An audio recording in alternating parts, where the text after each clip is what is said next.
professor of physics, and he's the director of the STEM initiative at North Carolina State University. He has received numerous teaching awards, including the 2010 Board of Governors Award of Excellence in Teaching at NC State University. This is the highest honor and the most prestigious award in teaching that is offered, that is awarded. He's also won the North Carolina Professor of the Year by the Carnegie Foundation for the Advancement of Teaching, and in 2009 he received the Outstanding Undergraduate Science Teacher Award from the Society of College Science Teachers, which is an affiliation of the NSTA. He's also an editor for the APS Journal of Physical Review, and he's going to be talking about his work on interactive collaborative learning systems that he calls ScaleUp. These ScaleUp classrooms have been actually adapted and adopted by numerous universities across the country. Over 100 institutions are using this model. And so we'll actually, after his talk, we'll have a breakout session in the Martell Hall where we're actually going to do a little mini scale-up exercise. So with that, I'd like to welcome Bob Beichner. Thank you. How's the audio? Can I be heard all right in the back? Yes. Okay, good.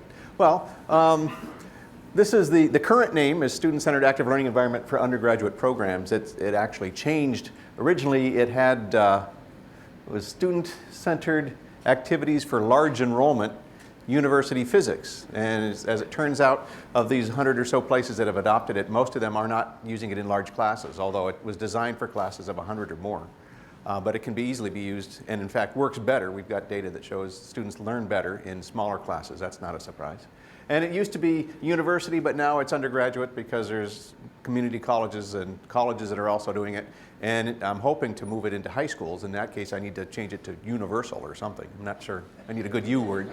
And then originally it was physics, but now it's also being used for chemistry and engineering and math and music and literature and history and languages and all sorts of stuff. Probably one of the fanciest scale-up adaptations is at MIT. Of course, they have to have their own acronym. They call their adaptation of scale-up, they call it TEAL. You may have heard of that, Technology Enhanced Active Learning. This is one of their TEAL classrooms. It's their first one. And of course, those folks at MIT are smart. What they do is they bring potential donors into their TEAL classroom and say, this is the way we teach at MIT now. Wouldn't you like to have a classroom like this with your name over the door?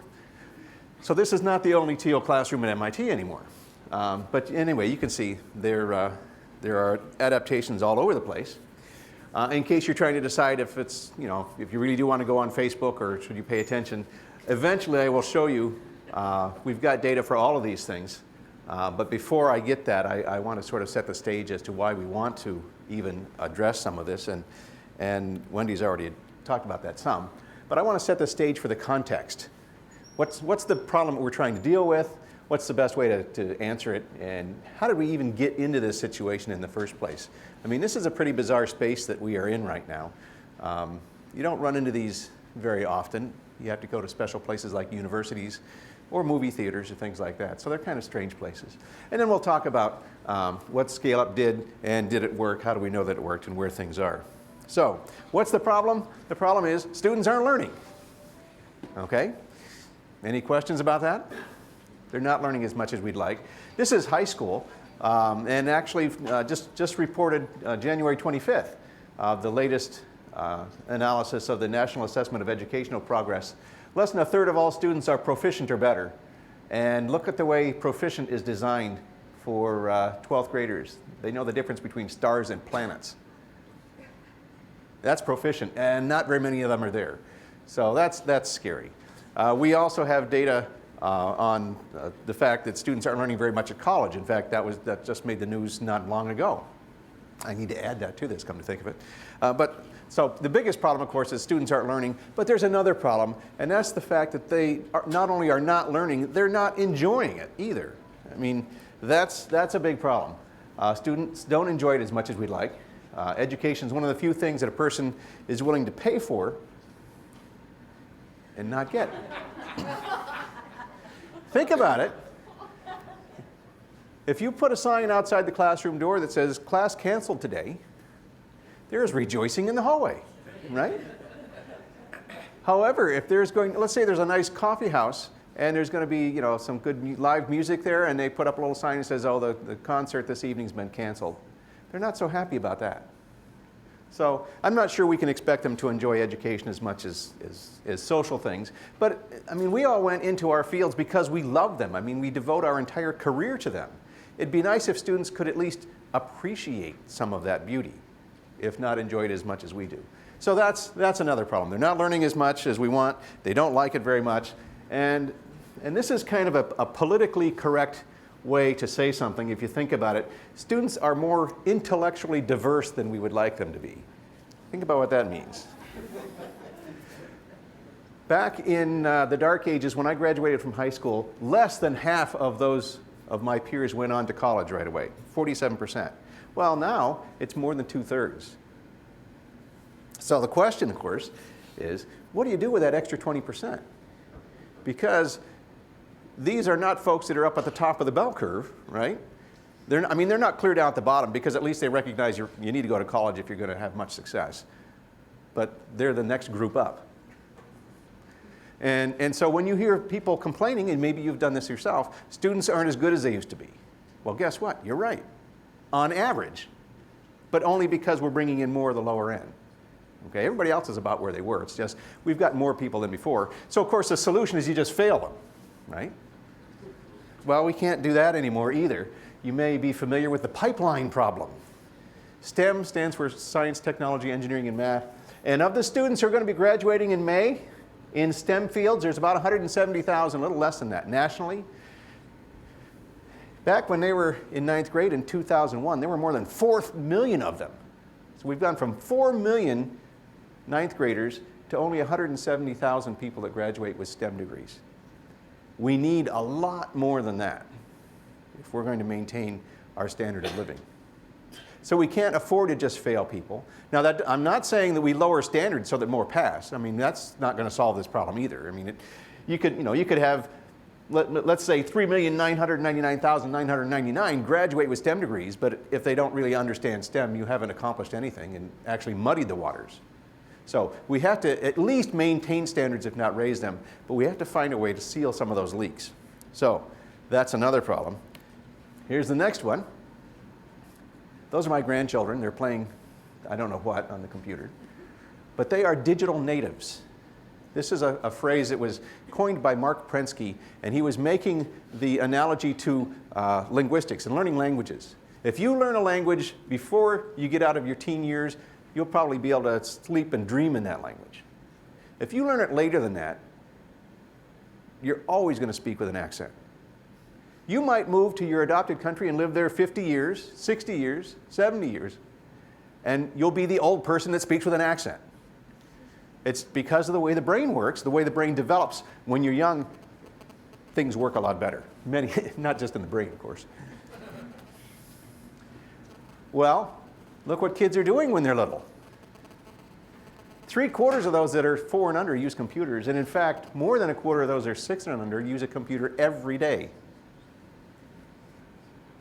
And of course, that last one's kind of fun because more than 2 media sources, think about what that means. You've probably watched students with their earphones on and they've got a conversation going on the side as well as typing this and doing that. They don't do that as well as they think they can. Students think they can multitask. They're not as good as if they were focusing, but they're a whole lot better at it than I am. And that's because they've learned to timeshare. If you're really old like me, you remember time-sharing computers where everybody had a dumb terminal and there was such a fast computer that it could give you little pieces of its attention and you'd think you had the whole machine. Well, students can hop back and forth. They can move their attention from one thing to another very rapidly, especially if they practice when they're young. Cognitively, you can't focus on more than one thing at once, but as long as you can switch back and forth rapidly, it doesn't matter. Of course, that reading, as you can guess, within just the past couple of years, more and more of those 5,000 hours of reading are on screen, not on paper. But think about it, these are little people. And just like learning a language when you're young affects the way your brain works, the best time to teach people languages is when they're little. I've got a friend of mine who only speaks to his children in German, and his wife only speaks to them in English. Imagine how great it will be for those students, for those kids, when they grow up. They'll be fluent in both languages, and it's not hard. It just happened. Well, kids have been using technology And that has to affect the way they think. Google turned 10 recently, so people that are in college now have been using Google almost from as long as they can been able to read. Those of you that are old like me will understand C-spot run, by the way. So what that means is that students think differently about technology. This is the way my students take notes now. If they want to note, if they want to keep something, they just take a picture with their phone. The first time that I saw a student doing that, which has been a couple years now, I went over to them and I said, let me see that. And I'm looking at their phone, you know, and I put my glasses on. Can you see that screen? And they flipped open their notebook. They had printed out all the previous days. And so they had a great big, and they had their own notes written right on top of my notes. I mean, it was brilliant. And I never would have thought of that because I always thought that phones were things that you used to talk to people. That's old, old, old. And so this is the way I think different. So what it all boils down to is the fact that the brain is plastic, and not in the sense of these plastic models, but plastic in the sense of moldable, changeable. We used to think, not very long ago, that you got a batch of brain cells when you were born, and you pretty much kept that. You might kill a few off when you're in college, but for the most part, you had what you had, and that was it. Well, what we know now is it's not the number of brain cells that's really, really important. It's how many interconnections there are, and that changes. I mean, your brain is wired differently now than when it was when you walked in the door an hour ago. It's different. Your brain is different. You have rewired it. There are things you know now that you didn't know then. And so that changes the game. There's something called Hebbs' rule. Neurons that fire together, wire together. That's why practice works. You know, if you're practicing an instrument, the more you practice, you keep firing a particular set of neurons. And when you do that, you strengthen the neurons that are used and actually inhibit other ones. That's why, well, when we learn things, we tend to fire the same set of neurons that we were firing when we were first exposed to it. So if you think back, let's say you're walking down the street and you walk past a bakery and you smell this fresh bread, and it reminds you of when you were a little kid. That's because the same set of neurons that were fired when you were a little kid and your mom was making you bread got fired as you walked past, and that's what brought that memory up. So that means kids' brains are wired differently than ours, which you knew already, but now at least we've got an excuse for it. Something else has changed. Information used to be very scarce. Not that many generations ago, if there was something important you had to decide, you went to the one person in the village who knew the answer, the shaman or the medicine man. Is this the time to plant? Is it a good time to go to war? My child is sick, what do I do? Well, there aren't many medicine men around like that anymore, but we don't need them. Look what I searched for. Sort of self-referential, recursive or something. I'm not quite sure what you'd call it. But it found 2,730,000,000 hits on the word Google, and it took 0.05 of a second to do that. I mean, I use Google all the time, every day, and I still can't believe it. I mean, it's amazing. Because you know that this is not a random list, and it's not sorted chronologically or alphabetically or anything. Somehow it's sorted by what's probably what you're looking for. So much so, the algorithms are so good that if you can't find what you're looking for on Google in the first page or two, you probably just need to work on your keywords a little better. I mean, it's incredible. Having that kind of information available changes the game.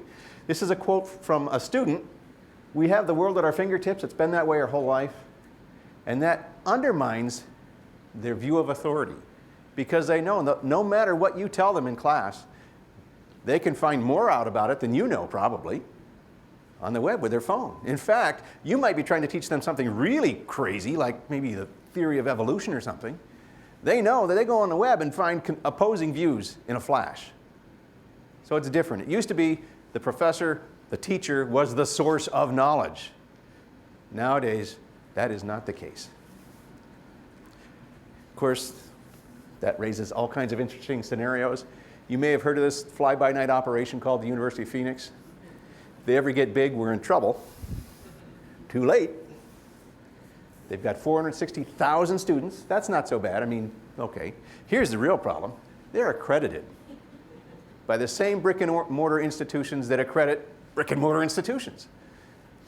And so What that means is a student could come to Rice University and say, I've got all of my intro courses done already online. I want to matriculate as a junior. And of course, we'll say, well, to get the Rice experience, you really need to be here from the start. And they'll pull out some data, or maybe Phoenix will, showing in pretty clear terms that you learn more from an online course than you do from a lecture. And they'll say, I've learned more than I would have at Rice. If you don't take my credits, I'll sue you. Hasn't happened yet, but it's going to. Of course, this is a for-profit institution, and they've got a lot of money. That's 1 year's worth of venture capital for Phoenix. And that's a B, it's not an M. And it's 1 year. So what that means is students have options now that they never used to. And this isn't the best one for them.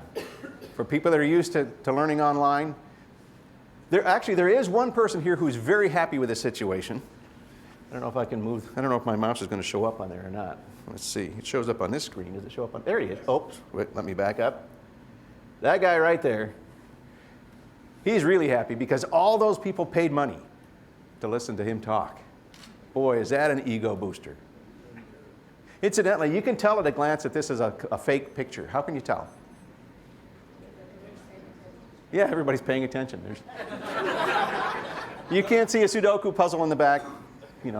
It's not real. But this is actually off the web from a university that I won't mention as part of their advertising. Look what we have. I mean, it's like this. It's a beautiful room. Okay? It doesn't work, but it's a beautiful room. It's actually a beautiful room for the teacher. Have you noticed this, by the way? If I come up here, I was checking this out before. I come up here to the first batch of students. Look where I am in this space. How much of the room, what fraction is behind me? A third of the room is teacher space. You stay out.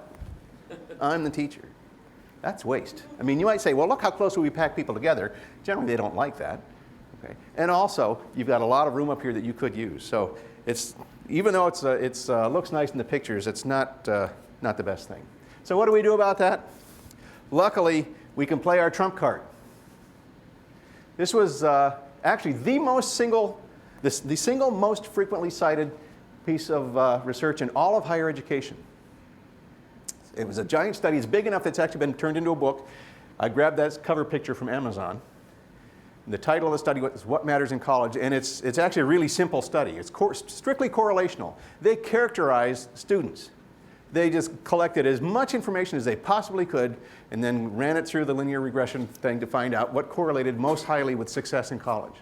And they looked at everything you could think of. I mean, they looked at race and gender and socioeconomic status, obviously. But they also looked at things like what's the education level of the parents, what kind of reading materials in the home, what kinds of schools did you apply to, what kind of school did you go to. Now that you're at school, how often do you go to the library? Do you participate in intramural sports? Do you eat in the cafeteria or off campus? I mean, they looked at everything you could think of, and they found one variable that correlated much, much, much more strongly than any other with student success. It's what matters in college. And that's our trump card, because you can't do that online as well.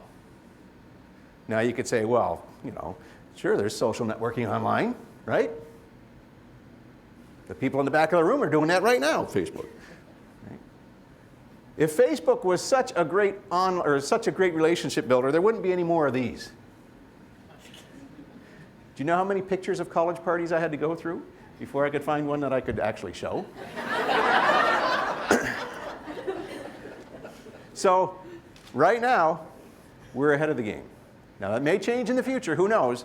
But right now, the thing that we've got that you can't get online are people.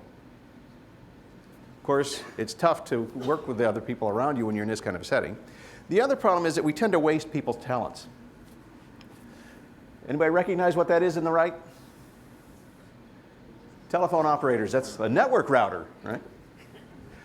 This is one of my very favorite pictures. I actually bought this and had it blown up and put it on my wall in my office. This is the Veterans Administration, and this is their computing division. This is a computer room, and they are calculating veterans benefits from 1924. So this is from the First World War, the benefits for that. That is a room full of computers. The computers, however, are not these things. Not the adding machines. The computers are these. Almost all ladies, I mean, there's one guy there. Certainly the boss has to be a guy, right? If you were to look at the job description for those people, it would say computer. So why don't we do that anymore? Because it's a waste of people skills, right? We've got technology that can handle that a lot better, a lot faster, a lot less error. When it breaks down, you don't have to pay health care benefits. You just get a new one. Well, if your primary contribution to a course is just standing and delivering information, you can and you will be replaced by an iPod, because that's a better way to do it. Because when the student falls asleep during your very exciting lecture, they can play it back. And before too long, they'll be able to easily search for keywords that are automatically pulled out of the transcript. So it'll just be a lot more convenient. So there's better ways to deliver content than to stand and talk it to people. People are better at things like this guy here. This is Socrates. What does Socrates do? He asks questions. He listens to answers. He diagnoses where students are. He figures out the best way to get the student to think. And computers aren't there yet. That's 10 years away. It has been for a long time. So, this next part is just sort of fun for me, because I think it's interesting to see how we got into the situation like this, where there are lecture halls, when they don't work as well as other things. How did that happen? Well, it turns out some of the earliest spaces like this were invented by the Greeks, who were really pretty smart characters. The space that they created, this particular one happens to be called the Theater of Dionysus. It's in Athens. It's not far from the Acropolis. And you could stand down there in the flat area and be heard up. They call this area here the seating area for listening and viewing, the theatron. Of course, we get our word theater. So this is the Theater of Dionysus. When the Romans started running the show, they paid attention to the listening part, so they called it audience in auditorium, because it was auditory. But it's the same idea. One person can connect with a whole bunch of people for things. Well, Theater of Dionysus. Dionysus was, or Dionysus, I don't really know how to pronounce that. But anyway, that was a religious festival. And of course, they also used these for the plays, the Greek plays. So, worked great. It was wonderful. But it was not designed for education. That's not how the Greeks did education. We already know about Socrates. There's Pythagoras, Aristotle, Plato. What they were doing was social interaction. The Greeks were smart enough to create auditoriums and use them for things that they're good at, and they're also smart enough to not try to use them for things that they don't work very well at. So how did it happen? How did auditorium spaces get turned into lecture halls? Turns out you can blame the church. Back in 1079, Pope Gregory VII decided that the priests needed to be educated, because at that time priests were incredibly powerful. I mean, they literally had the power of life and death over people. In fact, it was worse than that, because they had the power of eternal life and death. So they could screw you up on earth and then make sure it doesn't go so well for you afterwards either. Well, the church wanted to make sure that their dogma was going out in a consistent way. So they needed to educate all their priests, and there were a bunch of them. So as far as I know, this was the first time in history that a large number of people needed to be educated. If you'll pardon the really bad pun, it was mass education. And of course, the problem is that you couldn't just send them to the books, because the books weren't printed yet. This is another 400 years away. So they used the technology they had. It was actually incredibly smart. The monks, the people that needed to be educated, were very, very good at copying. Incredibly, unbelievably good at copying. I mean, they spent their entire lives just copying over and over again. And the monks lived in monasteries, because they needed religious spaces, had auditorium rooms, auditoria. So all you do is you put the people that you're trying to educate in the auditorium spaces.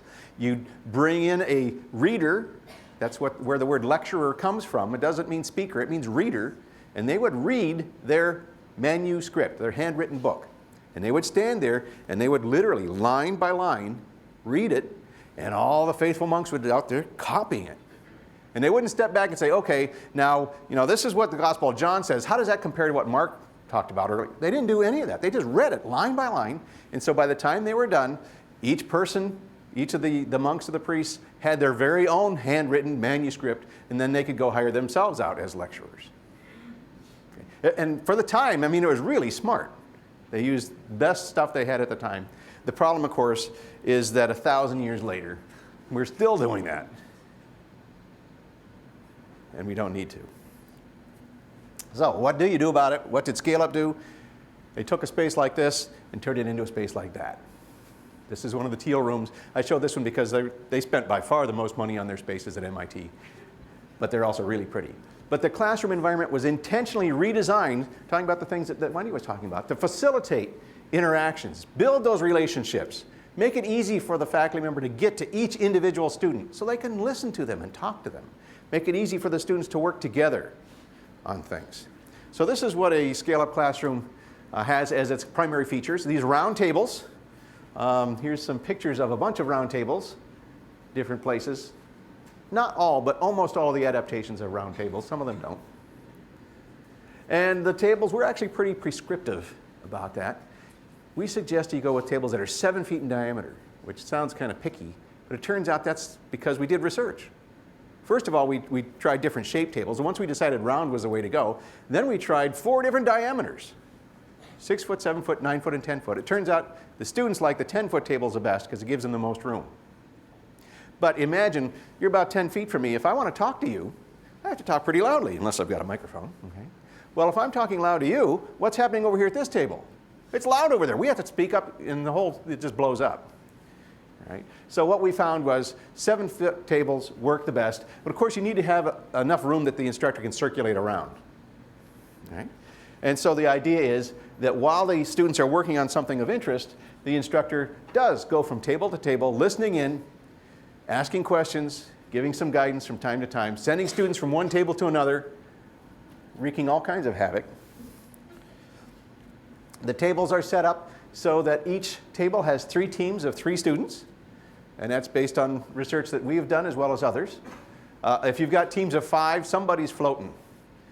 If you have teams of 2, it's hard work to make a team work really well, and you'd only double your resources. So actually 3 works best, we found. And the teams are labeled A, B, and C. And that way you can refer to individual teams. If you're teaching political science, you might take current events, crazy things going on over in Cairo, all the A groups. So that's 3 people at each table, right?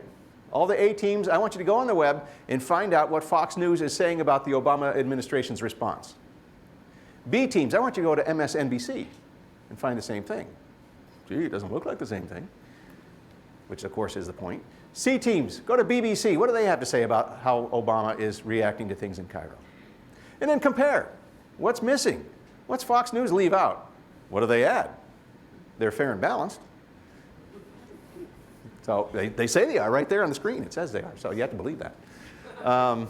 Actually, I think one of the most important things we can teach our students is how to validate what they find on the web. We'll get into that later maybe.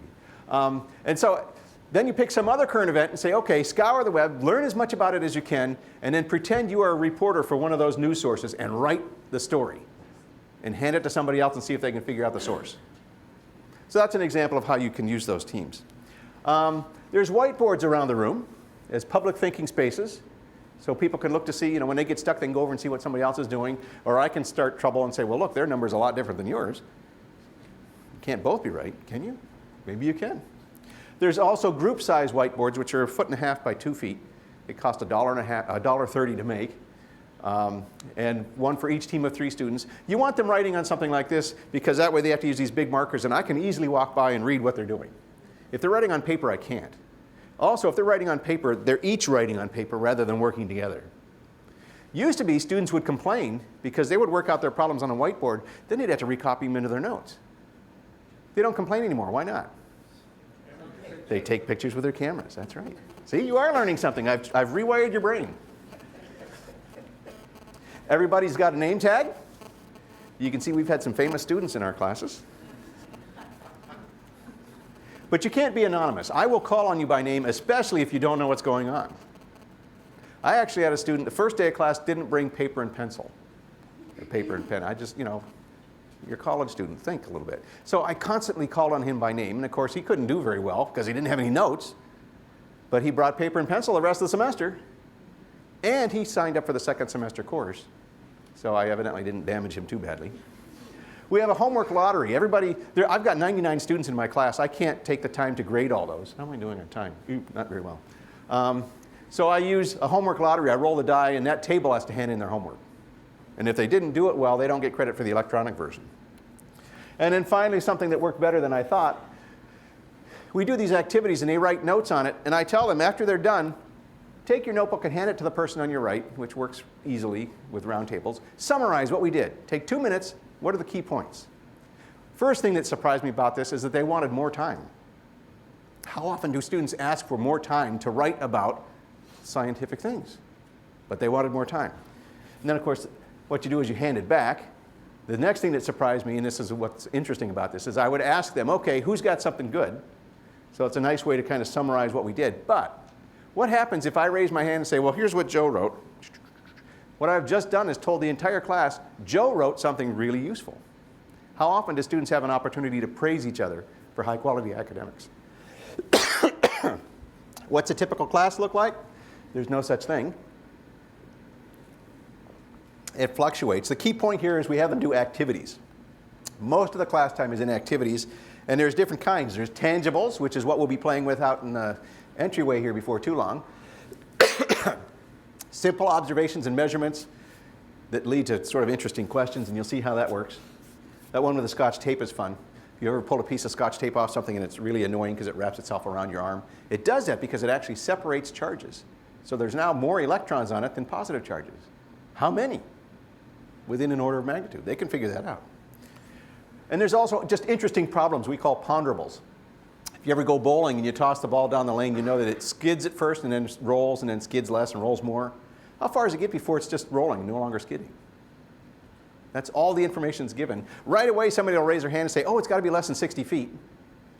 How do they know that? That's how long a bowling lane is. It's 60 feet, and they've seen it happen. Okay? It's always good to know the answer before you start, at least within an order of magnitude. The next one, what fraction of a candy bar is used? That actually is from an exam. I'm from NC State. If you don't know, there's NC State, Duke, and Carolina, all within about 30 miles of each other. So anytime there's a basketball game between any two of those three, it pretty much shuts down the whole region. So I was giving an exam just around this time, and I said, okay, there's a game coming up. You're going to have your friends over, and you remember on the way home you forgot to get snacks. And you're in a hurry, of course. So you quick zoom in the store, and because you're in a hurry, you grab that stupid cart with the floppy wheel, and it's kind of hard to push. That always happens when you're in a hurry. As you're pushing that down the aisle, you wonder what fraction of the candy bars that you're buying are getting burned up.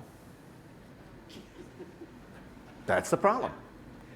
I actually gave them one more piece of information. I said a typical candy bar has 300 calories or something like that, just because they might not know that one. But the rest they had to figure out. Okay, did it work? Yes. Any questions? We looked at lots of things. We looked at concept learning.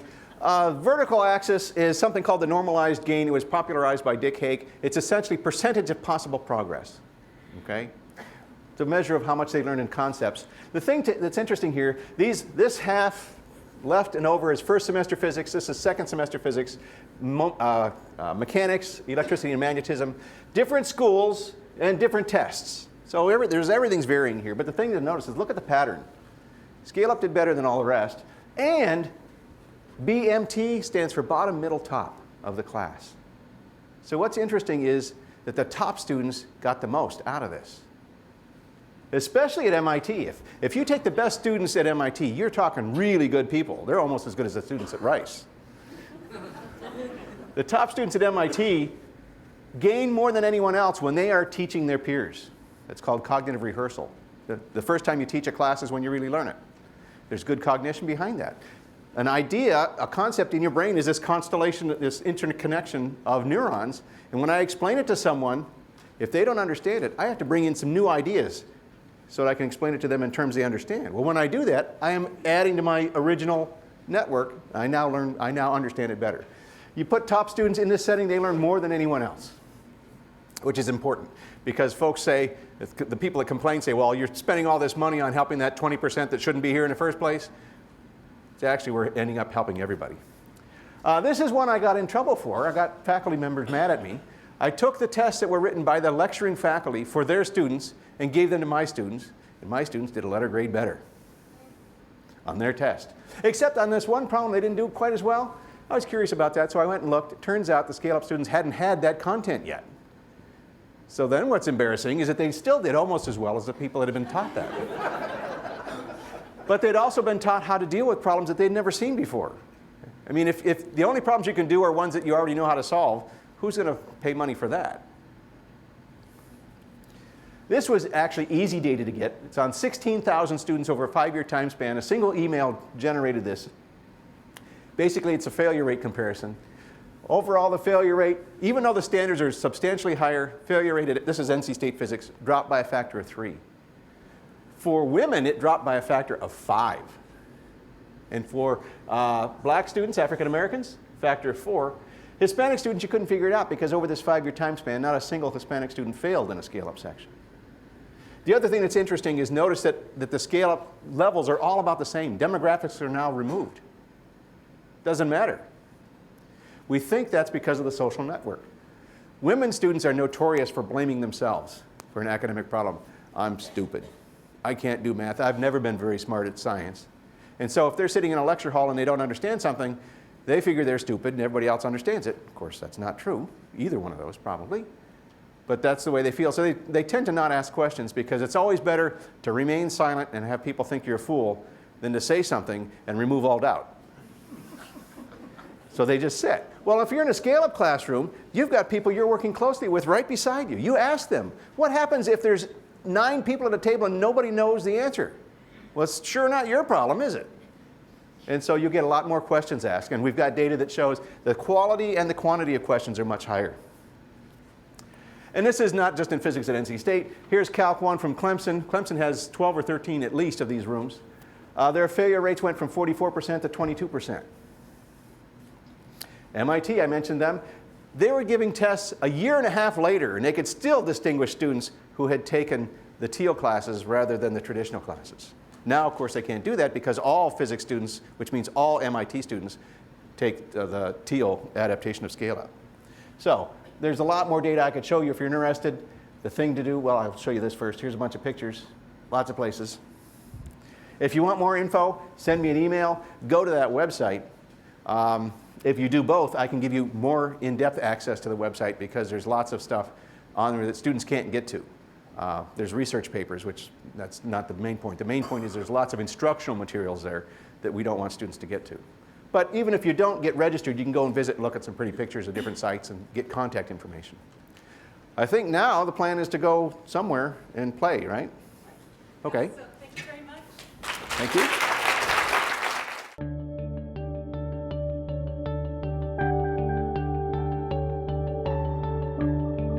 This program is protected by a copyright and may not be redistributed in whole or in part without the express written consent of Rice Digital Media Services.